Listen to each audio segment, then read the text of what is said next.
Hi, today we're talking about what order to taste wine in when you go to your next wine tasting. Stay tuned.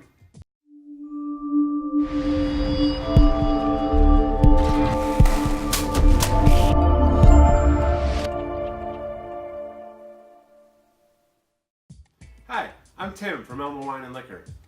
Today I'm here to talk to you a little bit about what order you should taste wines in when you are at a wine tasting or at a dinner party or any occasion where there might be multiple different wines to drink or to taste at an event. Traditionally, if you walk into a store or an event that has one wine taster pouring wine, they might ask you what you would like to try. And I often notice that people will start with something that they like and then sometimes be talked into or realize that they might want to try something else. And the order that they taste those wines in might not present the wine in its best light. The residual tastes and flavors and sugars and tannins that are in your mouth from the first wine might affect the way that the second wine or third wine comes across. If you think you're going to be tasting multiple wines at one event, it's important that you take note of, usually the taster, the person that's pouring the wines, will suggest the correct order if you tell them that you're interested in trying multiple wines. Or if they're not aware, hopefully you will be after watching this. As a general rule of thumb, whites and then reds. So when the red wines are typically a little bit drier, a little bit more tannic, they'll leave residual flavors in your mouth a lot longer than the whites will. And so that having that heavy, jammy, tannin wine in your mouth and then following it up with something that's light and refreshing might might either make that white wine taste more acidic, or it might make it taste too sweet based on what was left in your mouth from the red wine.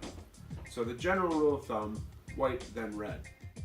So there are some caveats to the white before red general rule of thumb. As I've said in multiple videos here, there's always certain things in the wine world that there's always going to be a caveat to it. Sweeter wines, generally you'd have at the end of a tasting.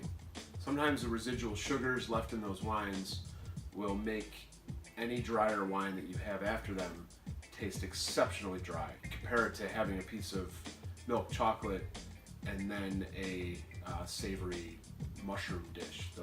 It's going to completely affect the way that meal comes across in your mouth. Speaking of meals, that's kind of also a good way to think about the order for your tasting.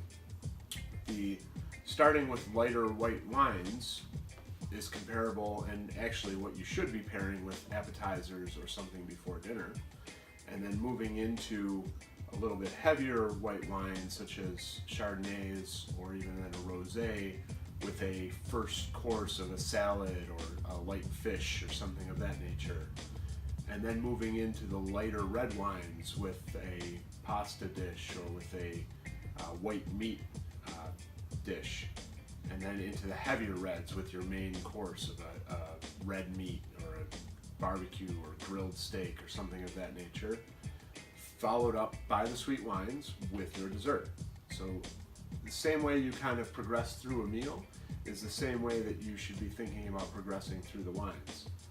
I know you might be thinking, well, how do I know which one's sweet and which one's dry and which one's light and which one's heavy if I've just showing up at a wine tasting and haven't had the chance to taste them yet? Usually, if the wine taster at an event knows their stuff and has done this before, they're generally pretty good at laying the things out on the table the way that they should be tasted. Or at the very least, as I said, you can ask them if you're looking at 6 different wines and you say, oh, you know what, I just want to try the reds, or I'd like to try this one and this one and this one. Which order should I try them in? They'll be able to pick it out and tell you what the best order to taste them in is. But even if they don't, at least now you have a little bit of a base knowledge to go forward in the future. So I hope this helps you, and I hope you enjoy your wine tastings a little bit more in the future.